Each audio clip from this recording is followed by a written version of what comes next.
परिवर्तन करना पड़ेगा। अगर मंसूरी को अगर हमें आगे ले जाना है, देख लिया ना हमने यहाँ के विधायक को कितने 12 से जीत रहे हैं, 17 जीता, 22 जीता, अति होगी ना।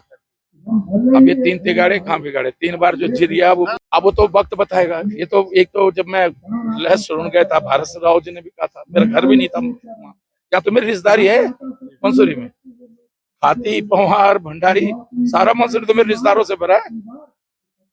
अरे यहाँ खाती है ना, वो मेरे साड़ू भाई रिश्तेदार बैंक में यहाँ मैनेजर है, ठीक है, भंडारी लोग, बडियारगढ़ के पवार लोग, सब कोई मेरी बहन का रिश्तेदार, कोई मेरी मिस रिश्तेदार, सारा तो रिश्तेदारों से भरा है मंसूरी। हम बाहर के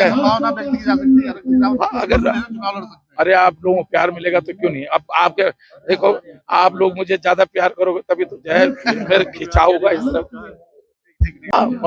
मैं मानता हूँ, देखिए मंसूरी देहरादून के सबसे नजदीक है, मैंने पहले भी कहा मंसूरी देहरादून के सबसे नजदीक है, मंसूरी सबसे नजदीक है। और ये जो है मंसूरी, ये आज उत्तराखंड बनने के बाद मंसूरी में जाम की स्थिति हुई है, उत्तराखंड बनने के बाद जाम की स्थिति हुई है, लेकिन मंसूरी में कोई ऐसा बड़ा काम नहीं हुआ कि हम ये कह सकें कि आज मंसूरी में पेयजल की समस्या जैसे पहले थी वैसी आज भी है, कभी कहीं पहुंचता है कहीं नहीं पहुंचता है, कभी दिक्कतें हो जाती हैं।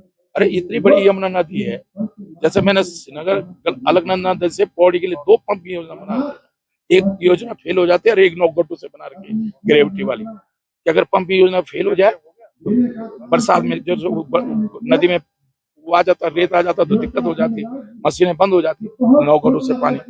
ऐसी मंसूरी के लिए टिहरी झील से लाया जा सकता है पानी, मंसूरी के लिए यमुना से पानी ला सकता है। मंसूरी विधानसभा में जोश दिख रहा है आपको, पूरा उत्तराखंड में आपको इस तरह से देखने को मिलेगा 2027 के लिए।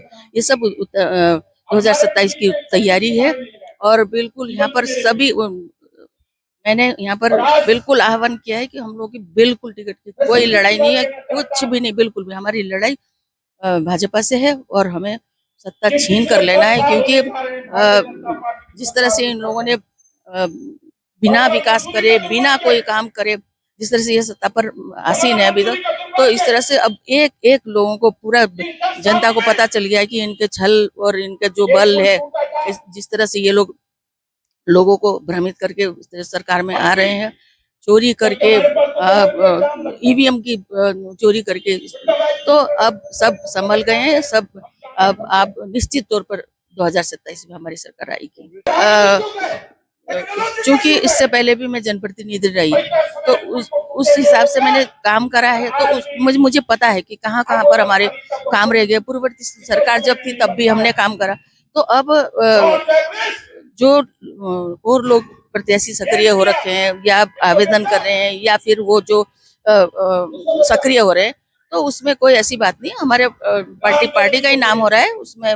मैं सभी को, जितने भी प्रत्याशी हैं उन लोगों को सभी को बोल रखा है, तुम लोग बिल्कुल अन्यथा मन न ले। मुझे 2 बार मिल चुका है टिकट सर, अगर हमें दोबारा मिलता है या आप लोगों को मिलता है तो हम पूरा जी जान से करेंगे। वो और क्या मतलब, वो लोग अन्यथा में लेते होंगे या वो लोग कुछ और सोचते होंगे कि ये सक्रिय क्यों है, क्योंकि टिकट के लिए कर रही, बोल के नहीं, मैं कर्ज फर्ज अदा कर रही हूँ। कांग्रेस पार्टी ने, संगठन ने मुझे बहुत कुछ दिया है और हम हमेशा हम लोग इसी तरह से काम करेंगे।